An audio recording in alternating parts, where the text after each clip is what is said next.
నమస్కారం అండి.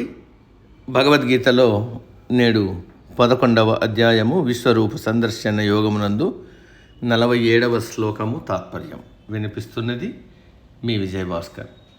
శ్రీ భగవానువాచ 47వ శ్లోకం. మాయా ప్రసన్నేన తవార్జునేదం రూపం పరం దర్శితమాత్మయోగాత్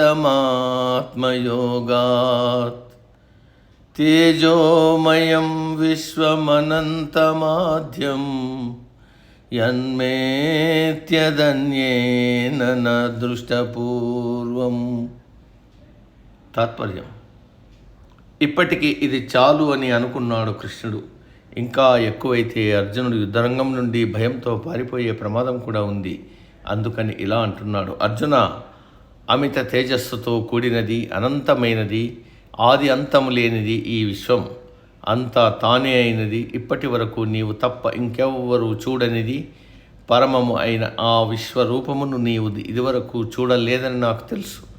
అయినా నీవు కావాలి అని అడిగావు కాబట్టి నీ మీద ఉన్న ప్రసన్నతతో, వాత్సల్యంతో నా యోగ శక్తి వల్ల నీ మనోనేత్రానికి విశ్వరూపాన్ని గోచరింపజేశాను. ఓ అర్జున, నీవు ఇప్పటి వరకు ఇటువంటి రూపాన్ని చూడలేదు కాబట్టి నీకు భయం వేసింది. కానీ నా ఈ రూపం భయంకరమైనది కాదు. మీరంతా రోజు చూస్తూ ఉన్నదే, కానీ ఒకేసారి చూశావు కాబట్టి భయంతో వణికిపోయావు.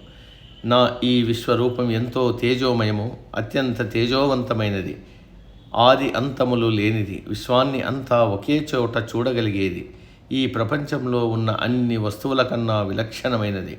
అటువంటి రూపాన్ని నీ మీద నాకు ఉన్న ప్రేమ వాత్సల్యము చేత నా యోగ శక్తితో నీకు చూపించా.